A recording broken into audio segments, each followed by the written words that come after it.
It's 7 p.m. in London. This is The World Today with Maryam, Moshiri. Within the next few minutes, we should know whether Andy Burnham is on track for a life in number 10 as the UK's next Prime Minister.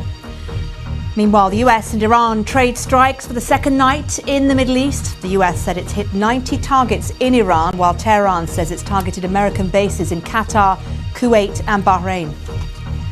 Hundreds of thousands gather in Iran's holiest city of Mashhad to mourn Iran's late Supreme Leader Ayatollah Ali Khamenei. After Western Europe's hottest June on record, the UK is in the grip of yet another heat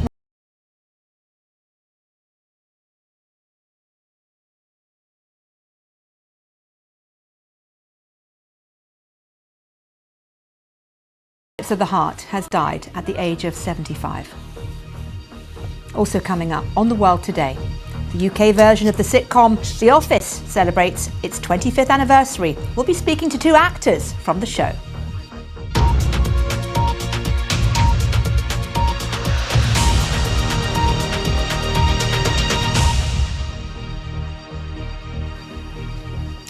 Hello and welcome to The World Today on BBC News. MPs have been giving their formal backing to nominations for the Labour leadership contest. Well, so far, only one name, Andy Burnham, is believed to have been put forward. Prospective candidates need the backing of 81 MPs, which can include themselves, to get onto the ballot to replace Sir Keir Starmer, who resigned last month. Well, we're expecting that figure to be published very shortly, and we'll bring you this as soon as we get it here on BBC News. Let's start now, though, with the hostilities in the Middle East, because they have ratcheted up once more, with the US and Iran both trading strikes for a second night, and President Trump warning the attacks on Iran could get much worse. The US says it struck 90 military targets, some near the Strait of Hormuz, which of course remains a key point of contention between the two countries. Well, Iranian state media reported that explosions were heard in areas along the country's southern coast and that strikes hit Iranian-controlled islands in the Gulf. The Iranian Health Ministry says 14 people have been killed in the past 2 nights. In response, Iran said it targeted American assets in Kuwait, Bahrain and Qatar. And Jordan, which hosts US bases, says it's intercepted 8 missiles launched from Iran. Meanwhile, the funeral procession and burial of the late Supreme Leader Ali Khamenei was delayed by several hours after the latest round of US strikes. Hundreds of thousands of mourners gathered in Iran's holiest city of Mashhad for the ceremony. It was the culmination of a week of funeral processions and of funeral rallies as well. Our chief international correspondent Lise Doucet reports. A fragile ceasefire under fire again. A second night of US strikes. This maritime control tower in the port city of Chabahar, among more than 170 military targets, the US Central Command says they hit this week, mostly on Iran's southern coast. Salvos in response to Tehran's attacks on oil tankers trying to transit through the strategic Strait of Hormuz, and to degrade their ability to keep doing it. The sirens soon sounded in Kuwait as Iran swiftly retaliated. Neighbouring Gulf states, Bahrain and Qatar, all housing US military bases, were also struck. The war of words escalated too. Iran's lead negotiator, Mohammad Bagher Ghalibaf, took aim on social media. Let me put it plainly, if you strike, you'll get hit. And then he got to the point. The Strait of Hormuz will only open with Iranian arrangements, not American threats. President Trump, returning home from NATO's summit, also fired back, but hinted they're still talking. They want to make a deal so badly. I just don't know if they're worthy of making a deal. I don't know that they're going to honor the deal. That's the problem. This vital waterway keeps testing the truce signed just weeks ago. Iran insists that deal gives them sway over this strait. The US, its warships still patrolling nearby, says it doesn't. It's a testing time for Iranians. If war breaks out again, God forbid, what will be targeted this time? People are exhausted by this situation. I don't know how America will respond if Iran retaliates for last night's attacks. What saddens me most is that we once considered the Gulf states our friends and brothers, but now they see us as enemies. Also in the skies of Iran today, the plane carrying the body of Ayatollah Ali Khamenei from neighbouring Iraq, where huge crowds filled the streets in two of the holiest cities for Shia Muslims. And now in Mashhad, red flags symbolising revenge dominate another sea of loyalists in black. Their placards make it clear the Ayatollah is being laid to rest, not the hostility which dominated his rule. Lise Doucette, BBC News. Well, our correspondent Barbara Plett-Usher is in Jerusalem. She told me what the response has been in the region to these recent strikes. There's concern that this raises the specter of returning to war, and the Gulf countries in particular are still recovering or trying to recover from the weeks of war, that it was quite a blow to their economies, the oil and gas industry, tourism, travel, and so on. And secondly, it creates further blockage to the opening of Hormuz, and they really need the strait to be open in order to export their oil and gas. One of the ships that was targeted earlier this week was a Qatari LNG ship, and the Qatari Prime Minister had an angry phone call with the Iranian Foreign Minister about that. But he's also been speaking on the phone to regional counterparts about trying to resurrect diplomacy. You know, of course, that Qatar has been very key in trying to mediate this deal between Iran and the US, and there's a lot at stake for Qatar and the other Gulf countries. And when it comes to here in Israel, in this case, really Israel is kind of watching from the sidelines. They were not part of the ceasefire deal. They were sort of taken aback by its terms, actually. They thought they empowered Iran, and they were particularly incensed that Lebanon was included in the deal, that it demanded that Israel stop striking Hezbollah targets in Lebanon. But when it comes to this latest US-Iran escalation over Hormuz, the media reaction has been, well, we think Iran's retaliation will be limited to the Gulf. We don't think it will strike Israel, although we will be ready if it does. And the IDF, the Chief of Staff of the Israel Defense Forces, has said they're monitoring it closely. They're ready for immediate action, and they will respond forcefully if they are targeted. That's Barbara Plett-Usher there. Well, let's talk now to former United States Ambassador to NATO, Ivo Daalder. Ivo, always good to talk to you. And of course, we know from that meeting that Iran overshadowed what those world leaders were talking about in Ankara. Where do you see us right now in terms of this renewed escalation and the US's standpoint?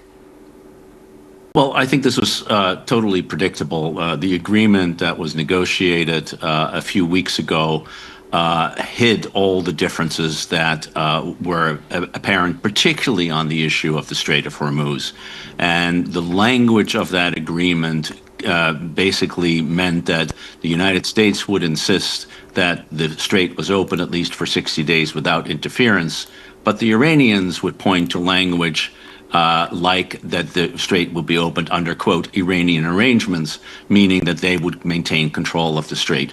And that has been the fundamental problem since the very beginning of this war. Once the war started, Iran discovered that it had a major strategic point of leverage, control over the Strait of Hormuz, and it was not going to give up that leverage no matter what would happen. And the negotiators who tried to sort of cover up this difference did so with language that was open to this kind of misinterpretation. So unless and until we figure out who is actually controlling the strait, Iran will do so, whether the United States likes it or not. And can we expect this tit-for-tat exchange of fire then, this kind of not a war, not a situation of peace to carry on? And if it is going to carry on, how is America going to tolerate that situation? It's intolerable, surely. Well, yes, it may be intolerable, but that's the situation we have found ourselves in when we started this war and didn't think through the strategic consequences on it. In many ways, we're back to the situation before the June 16 memorandum of understanding was signed.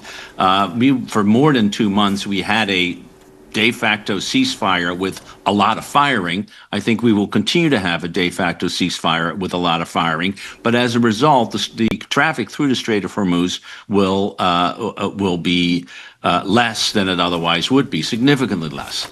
And so the pressure is going to be on the Iranians, whether they can sustain the economic fallout of this, and on the global economy, whether the global economy can sustain this loss of oil and other products, petroleum products, as well as liquefied natural gas. My bet is that the U.S. is the first one to cave. That was true the last time around as well, and that's what the Iranians are counting on. Ivo, good to talk to you as always. Thank you. My pleasure. Let's bring you some breaking news now, and that is that in the last few minutes, Andy Burnham has taken another step towards becoming the next Labour leader and indeed the next Prime Minister. We've just learnt that the vast majority of Labour MPs have nominated him to replace Sir Keir Starmer. Andy Burnham's Labour leadership bid has been backed by 322 Labour MPs as he remains the only declared candidate after nominations began on Thursday. Well, let's cross live now to our political correspondent, Ian Watson, who is in Westminster. And Ian, Andy Burnham on track to become the UK's next Prime Minister. Yes, he is. I think that is no surprise whatsoever. I think he didn't just take a step towards that, but it was a giant leap towards it because his supporters were very keen to try to get as many Labour MPs nominating him as possible on the very day that nominations opened. In other words, to make sure that if anybody had any kind of inkling, a little bit of doubt that they might just chance their arm, then don't bother because he's got the overwhelming majority of members of Parliament behind him. In fact, he's actually, if you like, failed, if that's the right word, to reach the magic number, because if he reached 323 nominations under Labour's rules, 81 MPs are required to support an alternative candidate, and it would have been impossible to do that. There simply wouldn't have been enough Labour MPs to make it even technically possible. But frankly, none of us at Westminster are surprised that he's getting this level of support in the party, because it's become clear for some time that he is going to be the sole candidate. So now we're simply waiting for the process to work its way through. Next week, nominations will close from his fellow members of Parliament. They then open for a very short period of time from affiliates, as they're called. These are other parts of the Labour movement that have to show their backing as well. He needs the backing of at least two trade unions, for example. So tonight, one of the biggest unions, Unite, say they're giving him their conditional support. Sounds like they'll be nominating him, but want him to make sure he'll do things which are different from Keir Starmer. Two other unions, including the rail union, the TSSA, and the Fire Brigade union, are saying they're willing to nominate him. So virtually every hoop that he'd have to go through has been completed. And I suppose if you really want to get into the weeds of this, but Keir Starmer, the outgoing Prime Minister, said he wouldn't nominate anyone in any case. So quite frankly, if you take his name out of the frame, then 322 MPs probably, when I say probably, I mean 99.999% certain, means that there will not be an opponent to Andy Burnham. And then the whole process will finish on the 20th of this month, when he'll formally take over from Keir Starmer, not just become Labour leader, but on that day he'll become Prime Minister as well. And interestingly, tonight he has issued, in fact, just in the past few minutes, a statement saying as the first day, but for him it might as well be the last day, of nominations draws to a close. He says he's deeply grateful to the 322 Labour MPs who put their trust in him, and what he wants to flag up is that their support comes from across the parliamentary Labour Party, from those on the left, sometimes the far left, and those on the right, those seen once upon a time to be closer to people like Tony Blair and Gordon Brown. And he also says that he wants to bring MPs' experiences into the very heart of government and harness the full breadth of the Labour movement. That's a message to those who perhaps have felt excluded or marginalised under the previous leadership. So that's what he's saying tonight. I think there's one other thing I should mention as well, though, because he hasn't said a very great deal about foreign policy so far. He's given one big speech about the economy and devolution, but tonight he gets involved in the position that the party has taken on Gaza. And for those, remember, some Gaza independents won seats at the last election. For those that felt that perhaps Keir Starmer hadn't been suitably robust, what Andy Burnham is saying in a video message tonight is that I know many people feel that at the start of Israel's military action in Gaza, he says, my party didn't get it right, and I'm sorry about that. So even before he becomes Prime Minister, he's staking out the territory on that particular controversial issue, and effectively apologising for how the party had handled it. He does say, that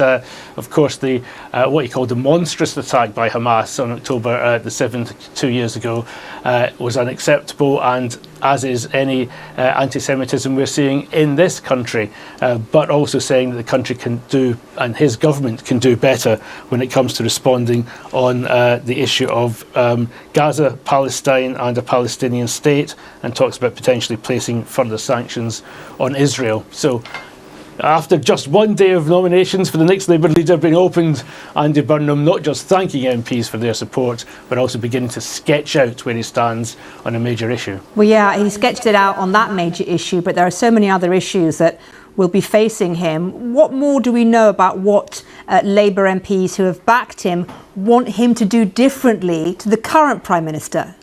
Well, I think quite a few of them simply want him to get more votes and look like he's able to win an election, because don't forget, lots of people who did not want him to stand as a Labour candidate when there was a by-election back in February in the Greater Manchester area, didn't think that was necessary, changed their minds after appalling local election results for Labour and bad election results in Scotland and Wales as well in May. So that's really what's changed the mood. And there's certainly people on that list, I've gone through the list of MPs who've nominated him, who privately are no big fans of Andy Burnham, but they've seen which way the wind's blowing and they're very keen to issue very publicly their support, perhaps in the hope that they themselves will be taken on board as part of his administration. So what I think some people are wanting is one thing, which is, how does Labour organise itself internally? Could it harness more of the talents across the parliamentary party? Could it be less factional, for example? Will people, as Andy Burnham has promised, really be promoted on merit?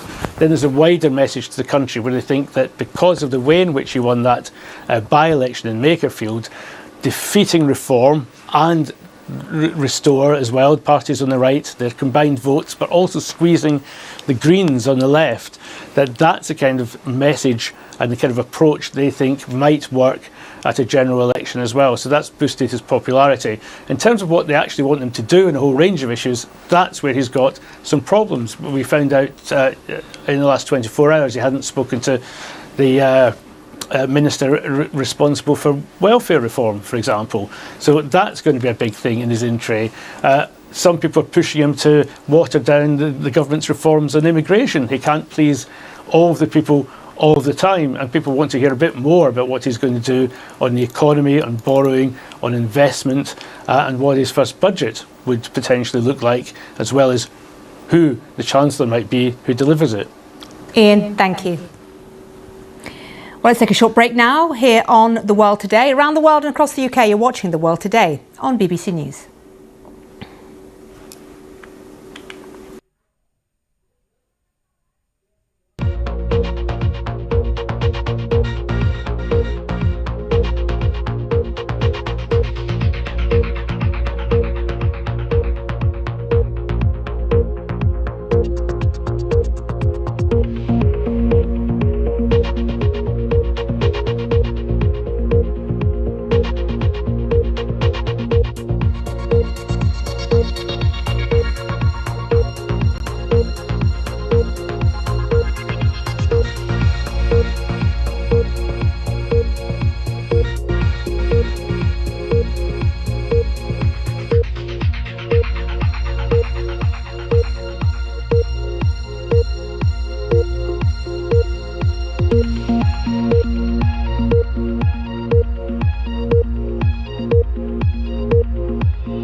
Let's get more now on the heat wave sweeping across the UK and Western Europe. The third heat wave in as many months. After the hottest June on record, temperatures again are reaching those extremes. In France, in Germany, Spain, Poland, they've all recorded their highest temperatures last month. On Wednesday, Barcelona hit a high of over 40 degrees Celsius. The whole of England, apart from the northeast, is now covered by an amber health alert for heat. So as the heatwave continues, NHS England is warning it's putting huge pressure on its services. Ambulance crews are dealing with increased call-outs for conditions including breathing difficulties and heat stroke. Our health editor Hugh Pym has been on shift with paramedics in South East Devon. Charlotte and Connor have just arrived at their first job of the day. 55-year-old male in Exmouth with breathing difficulties. Hello? For both paramedics based in Exeter, they know the hot weather means the elderly and those with chronic conditions Wait for an ambulance. are going to keep them busy. Let's get all that goodness in. To cool Andrew down, excess clothing is also removed. We do struggle in the heat, don't we?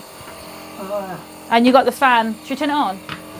Andrew's chronic lung condition and asthma have been made worse by the heat. Better with that on. Yeah. We're not overly concerned with what we're finding, and he'll be staying at home. Brilliant, thank you. Well, yeah, he is. Look at it.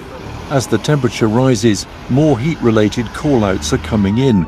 Charlotte remembers the last heat wave in June. It was very busy. A lot of drinking related, a lot of people being dehydrated. We had a lot of elderly people falling because they were too hot. But it isn't just the patients that need to stay cool. It's very hot, and I can't wait to get the aircon on, and the leather seats are, a bit hot, but I'm trying. And the job alarm sounds. We got a category 2 in Sidmouth for a 88-year-old lady who is having constant seizures. It's a blue light to Sylvie's home. What's brought us out today? It's this arm. So when you say jumping, is it cramping? Is it? As a recent stroke patient, Charlotte is concerned. Your blood pressure's very high as well. The heat is a factor too. I think I was dehydrated at one time because I didn't drink a lot of water whilst I was out. I see, yeah, and that can unfortunately impact it, the heat. There's no rush, we got to... After some tests, they decide to take Sylvie to hospital. Can I sit in this one? After nearly 7 hours on the road, 3 of the 4 patients we saw had heat-related issues. If I give you a cup of water...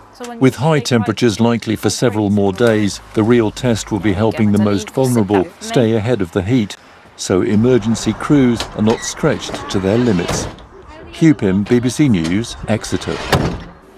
Well, I'm joined by our weather presenter, Ben Rich. And Ben, much of the UK under a heat wave. It's boiling hot outside Broadcasting House, isn't it? It is. Every heat wave is different. We've had a few of them so far this year. The last one in June was all about the really high temperatures, record-breaking temperatures for June, and the high humidity. This one is a little bit different because here in the UK and in Europe, it is all about the persistence of this heat wave. We've had 5 days in a row now in the UK of temperatures above 30 degrees. That may extend to 10 or 11 days. And the hot spot today, we can have a look at the graphics and we can see that Wisley in Surrey was the UK's hottest place today. I love Wisley Gardens. It's very beautiful, but very hot today for wandering around the gardens, 35.5 Celsius. This probably represents about the peak of this heat wave, because while it is going to go on, some of the hottest conditions will ease. This map here shows temperatures compared with the average. So the deep red colours are temperatures well above average. But over the next few days, as an easterly wind develops, notice some of those eastern parts cooling down or turning less hot. The highest temperatures will shift a little bit further west. That said, we're just going to see more and more days. So we've got places there, South Wales, south of England, Monmouth and Oxford, temperatures above 30 degrees for the next 5 days. And that will start to take us up to 10, 11 days in a row of those very high temperatures. And Europe's also experiencing very high temperatures too, Ben. Yeah, exceptionally high temperatures. Another day today, parts of France up into the low 40s. Narbonne in the south of France, 41.2 by the looks of things. One place in Andalusia in Spain, 42.3 degrees. So yet another day. We can take a look at how things are going to develop across Europe as well. I'll show you the map again with those conditions. The red colours showing temperatures well above the average. Now, across parts of Portugal, southern Spain, notice things really starting to cool off there, actually. But in France, I think this is where we're probably most concerned, because the heat will, if anything, intensify. And some of the temperatures, Bordeaux, they're going up to around 41 degrees. Some places could get hotter than that. So I think the southwest of France, the north of Spain, probably feeling the worst of this ongoing heat wave. And the question we often ask you is climate change. Is this the impact of climate change, or is this normal? No, essentially, yes. Climate change has a part to play. So what we have here really is a weather event that would give us dry and hot weather across Western Europe. Big area of high pressure building in. The ground is very dry. That is a recipe for temperatures to climb. But because of climate change, those temperatures are able to get higher than they once would have done in the same situations. So global temperatures, we know, have risen by about 1.4 degrees Celsius.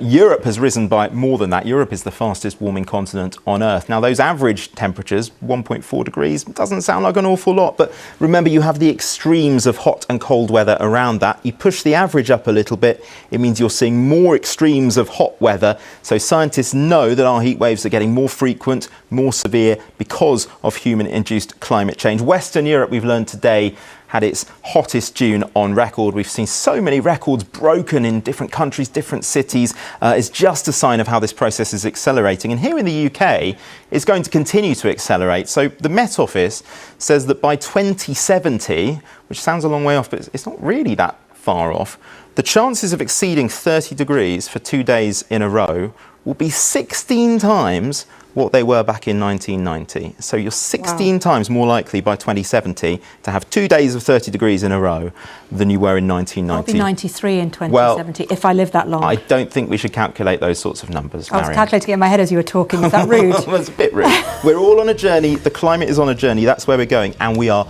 well on that journey right now, as we can see. OK, Ben, good to talk to you. Thank you very much indeed. You're watching The World Today on BBC News. Stay with us. We're coming back after this short break.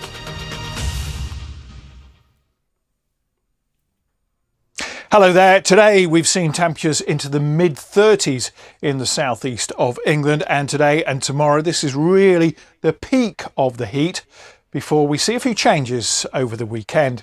But overnight tonight, not too much changing, clear skies for the most part. There is, however, a band of cloud and some rain just nudging into the far northwest of Scotland. Another warm night for sleeping, mind you, and it could be the first tropical night of this heat wave in the southeast of England. And of course it will heat up very quickly tomorrow with the strong sunshine and light winds. There will be a change though in northern Scotland as this rain pushes eastwards and turns rather heavy. But elsewhere it should really be dry, but a patchy cloud bubbling up here and there. And that heat all the way up into the central belt of Scotland. Highest temperatures for England and Wales, typically the low 30s, could get higher than that, not in the southeast of England, but probably further west across southern England towards Wales and the Midlands. High pressure is becoming established to the north of the UK this weekend. That weather front still bringing some rain. We're also going to see a northeasterly breeze coming in from off the North Sea, and that could drag in some low cloud around some of these coastal areas. The rain in Scotland trickles down into the northeast of England, dropping temperatures here, and with more cloud in Scotland and Northern Ireland, temperatures won't be quite so high. On Saturday, it's not going to be quite as hot for eastern parts of England. That wind pushing the higher temperatures towards the west.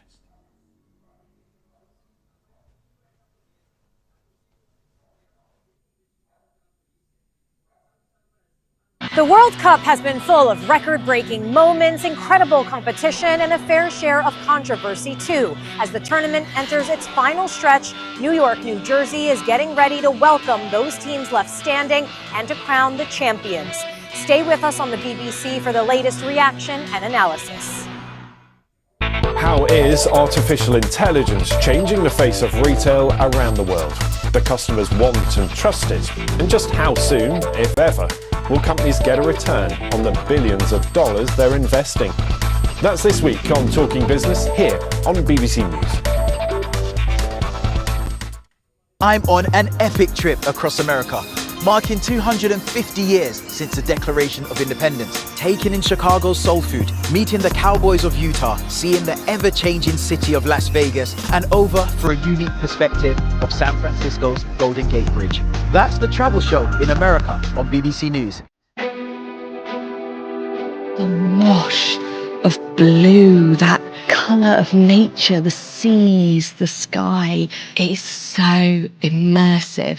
A lot of the fantasy that I have read is unsatisfactory for me because it's not interested in psychology, it's not interested in how people think or feel. I'm interested in people and the way they grow. If you are fully in the moment, you are totally responding in the moment to everything that's happening. And when you're doing theatre, that can change night after night. It's a live, a living, breathing, active thing. I suppose to the outside world, the most visible part of the London Film Festival is the red carpet. And this year it brought out some of the biggest names in the film industry.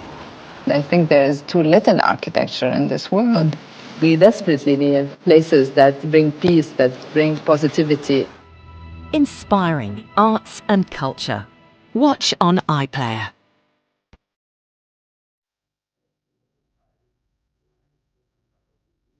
Here at BBC Verify, we use forensic investigative techniques and tools to fact-check stories, verify information and counter disinformation. Using data analysis and the latest technology, our journalists examine the evidence and get to the facts. Watch our BBC Verify reports on the BBC News channel or go online to find out more.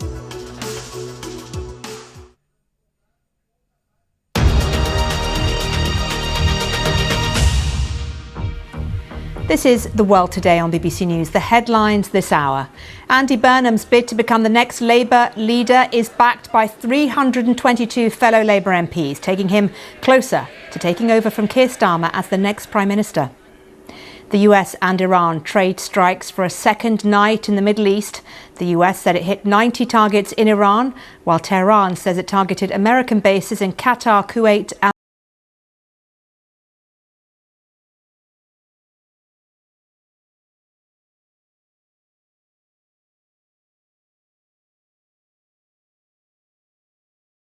at the age of 75. The UK version of the sitcom The Office celebrates its 25th anniversary. We'll be speaking to two actors from the show. Right, more now on that breaking news story this hour, and that is that Andy Burnham has taken that step towards becoming the next Labour leader and Prime Minister. The vast majority of Labour MPs have nominated him to replace Sir Keir Starmer. Andy Burnham's Labour leadership bid has been backed by 322 Labour MPs, as he remains the only declared candidate after nominations began on Thursday. Well, let's cross live now and speak to the editor of Labour List, Emma Burnell. Labour List is an independent news website covering the Labour Party. Good to talk to you. Thanks for joining us, Emma. Let me start by asking whether you expected this. I mean, just one short of absolute domination. As I understand it, it's now it's numerically impossible for anyone else to get on the ballot. And yes, we absolutely expected this. I think for weeks it's been obvious which way this was going to go. Pretty much as soon as Wes Streeting decided that he wasn't going to put a bid in, then the final kind of will he, won't he, Al Khan said that he wouldn't last night. So when there's only one candidate and they're going to be the boss, why wouldn't you put your name behind them? So why do you think other candidates dropped out before? What's been going on here? Because they knew they wouldn't win. And I think there was a sense that there was so much momentum behind Andy Burnham. They could have put up a contest for the sake of putting up a contest, but it would have taken time and money and resources and energy away from the Labour Party's principal responsibility, which is governing the country. So I think it just made sense to do this as quickly, cleanly, painlessly as possible. What is it that Labour MPs want Andy Burnham to do differently to the current Prime Minister, Keir Starmer? Well, I think it's a few different things, really. First and foremost, this is a workplace, and there has been a sense that the culture in that workplace was very poor. And the quite long letter that Andy Burnham wrote to all Labour MPs last night, setting out the way that he intends to manage the party, to work with them, to have a more consensual workplace. Now he's also very clear, I will set the political direction and that's how it has to happen, but he will take advice, he will have conversations, he will talk to people in a way that people just didn't feel was happening in an appropriate way before. So I think there's a real sense that this is going to be a party that is a bit more like a political party, where we talk about ideas and discuss them. I think also there's a sense of optimism and hope that, unfortunately, from the off, Keir Starmer sort of set a very serious tone as Prime Minister. There was a speech where it was sort of quite gloomy, literally within days of being elected. And it feels like the Labour Party have decided to be the optimistic party again. And I think that's something, whether it's in comms, whether it's believing that we can do more sort of brave things in terms of policy. That's something that the MPs are looking for. They're looking for. But that's good. That optimism is good. Everyone knows optimism is good, and you're saying it's different to how the party was run before. But I guess what people in this country are looking for is change to the standard of living, change to the system which many people here believe is not pulling this country forward in the way it should be. So what is he bringing in terms of that? What actual tangible policy has he come up with so far, or spoken about, or given us a clue about? Well, I think there's quite a few things. If you look at the things that he's been talking about prioritising, one of the things on cost of living is quite a lot of investment in local transport. He got absolutely converted to the cause of local buses, and for those of us who live in big cities where the bus services are pretty good, although if you're my age you can remember when they weren't, it doesn't feel that big a deal. But actually for people who live further out in suburban, ex-urban and rural areas who can't afford to drive, a bus is absolutely a lifetime. It gets you to work, it gets you to where you need to go. That's fine, but local buses doesn't feel like it's going to take the country out of the economic doldrums that we've seen it. This is the mistake we always make about buses. Everyone thinks they're not important, but they make a difference to people's lives. But another question then, where's the money going to come from for those buses? Well, they will be run by local mayorities, and they will be done in such a way that they actually help by having investment held at those local levels rather than being doled out through the centre. And if we can work with the devolution plan, which is actually probably the most radical thing that Andy Burnham is talking about, which is moving power away from Westminster and Whitehall and putting it into places all around the country where they can make economic decisions that work for their own local economies. So it won't be a case of like GDP is what we tend to talk about, but actually there's a certain amount of growth that works for Manchester, growth that works for Newcastle, and growth that works for Great Yarmouth. And they're all different, but they're all possible if you allow the people there to invest in the right things, the skills that their local businesses need, the investment in the right kind of infrastructure for the kinds of businesses that are set up there. So you might have potteries in the Midlands, and you might have steelworks in the North East, and you need to be able to make those local decisions. Okay, listen, Emma Burnell, it's good to talk to you. Thank you very much for answering our questions today. Have a happy summer. Thank you.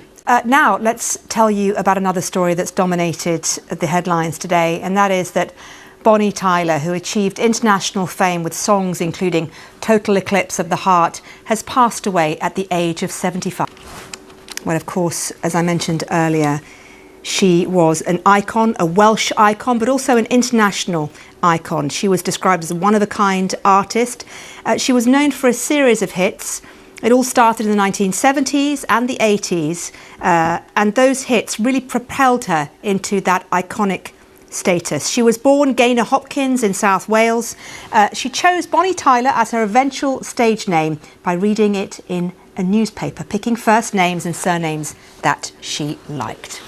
Well, let's cross live now and speak to Mal Pope, a Welsh musician and composer and a friend of Bonnie's. Mal, so good to talk to you. Thank you so much for joining us. Tell me a little bit about Bonnie Tyler, what she meant to you and what she means to the world of music. As a Welsh icon, she sounded like us, and she had this amazing voice. And what I loved about her was, you know, what you saw was what you got with Bonnie. Now, you mentioned Gaynor. If you're in the circle of trust, that's how you talk to you. Say, Gaynor, how are you? And lots of people felt that about her. I've been walking around the streets of Mumbles today, and so many people have been almost in tears just thinking about what she meant to them, because she was this worldwide star. But maybe the attention hadn't been focused on Britain lately. So some of them people would come up to her and say, "Oh, you're still singing a bit, Gaynor? You're still singing a bit?" And she'd very kindly say, "Yeah, still doing a bit," having just come off maybe a European tour in front of thousands and thousands of people in stadiums right across Europe. So she was humble. She knew she was good, and she really was. She could hold her own with anybody. What was she like as a person then, other than being, you know, what you see is what you get straightforward?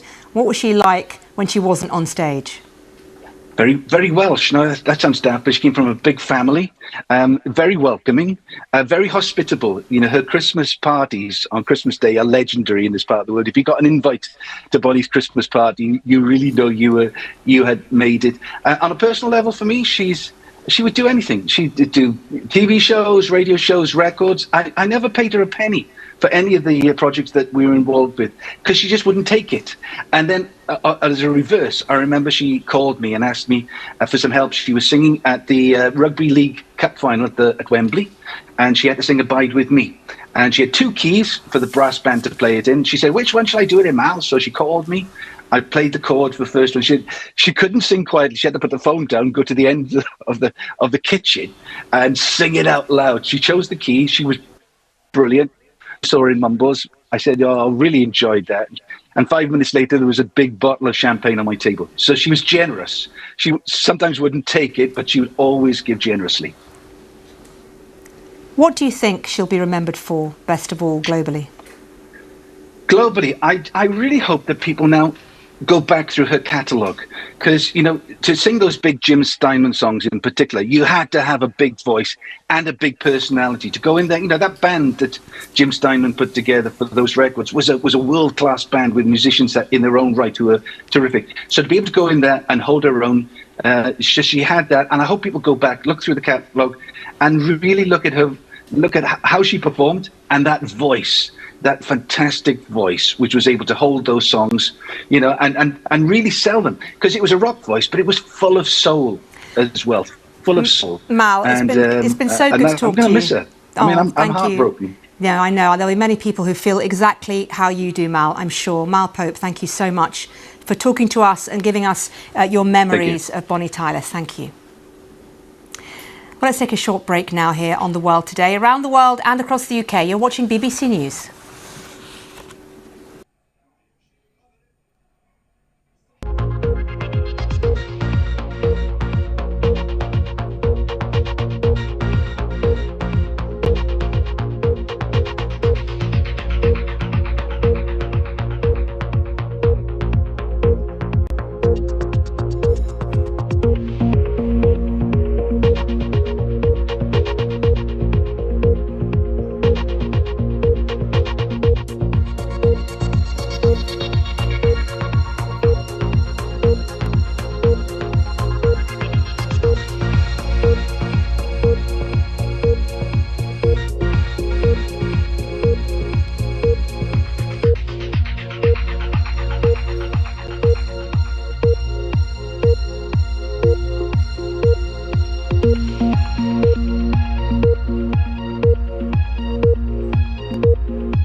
Now, it's 25 years since we were first introduced to David Brent and his team in The Office, now hailed as one of Britain's best sitcoms ever. The awkward and hilarious workplace mockumentary was the blueprint for several international spin-offs. Graham Satchell has been looking back at the show's legacy with some of its stars.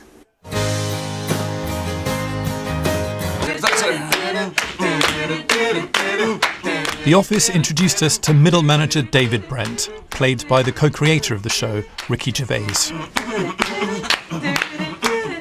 Overbearing, self-aggrandising, embarrassing, hilarious.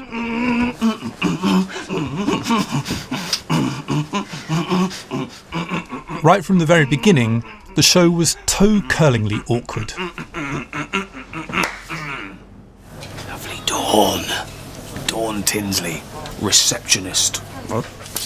I hadn't ever worked in an office before, but I recognised just human interaction and how we're all just trying to survive. Don't do that! The Office gave us immediately recognisable archetypes. Gareth, the sycophantic assistant manager. Put my stapler inside a jelly again. That's the third time he's done it. It wasn't even funny the first time. Why has he done that? Tim, the everyman prankster. Give him an official warning. How do you know it was me? Ricky famously just would do anything to make you corpse. Mad? I used to look at him and think, why are you... Well, I'd say, what are you... This is your show. Yeah. What are you doing? Take 8. Take 9. Take 10. Action. Oh, David. Hey.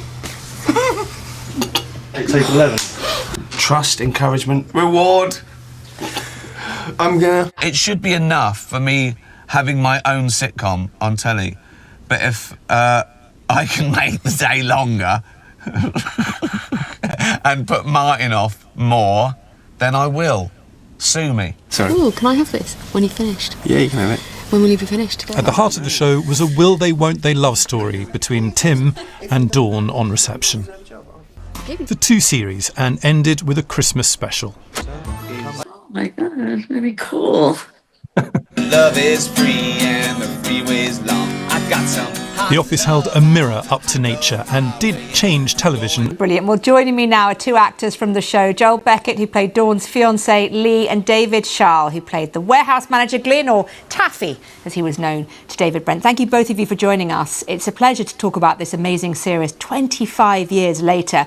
Can I ask you, we've got a bit of a taste there from some of the actors. What was it really like to work on that set? Was it as hilarious as you know it feels watching that video back? Joel, you first.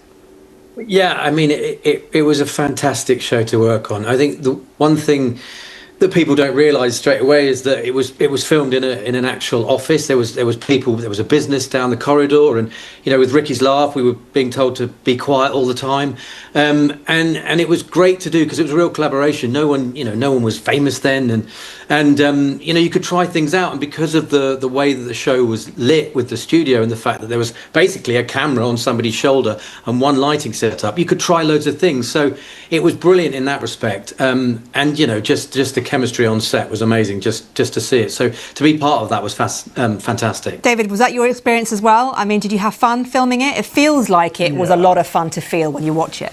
No, absolutely. I mean, I spent all of my time down in the warehouse. I only actually went up to the main office for the Christmas party.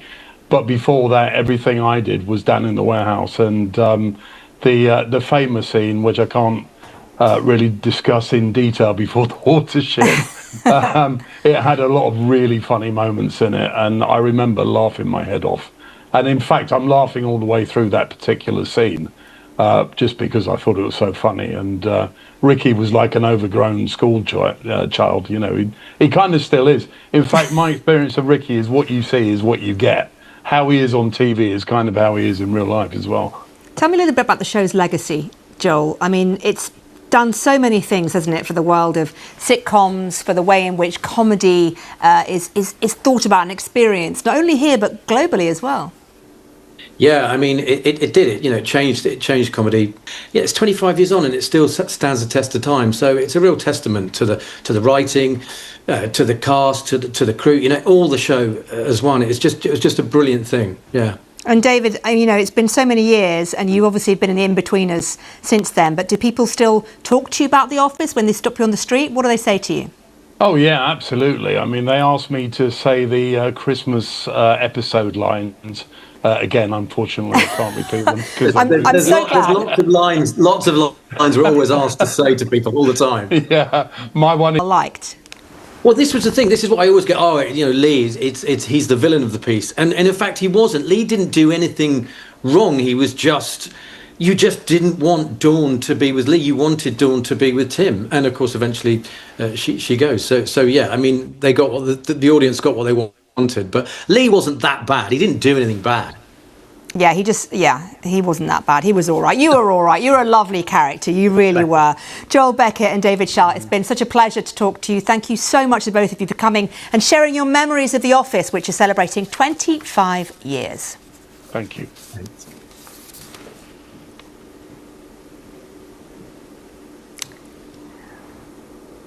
Right. Back to me. There we are. We got there eventually.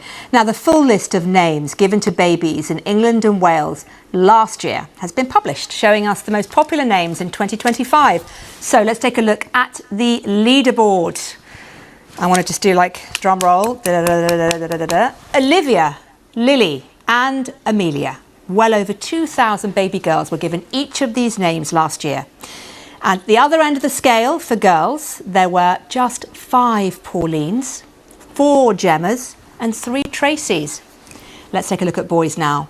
4 boys. The top 3 names were Muhammad, with nearly 6,000 last year, along with more than 4,000 Noahs and 3,000 Leos. However, on the other side of that spectrum, there were only 5 new Cyrils, believe it or not, 4 boys called Reg, and 3 Gordons. And it appears some parents took an artistic approach, with 5 boys born last year being called Banksy.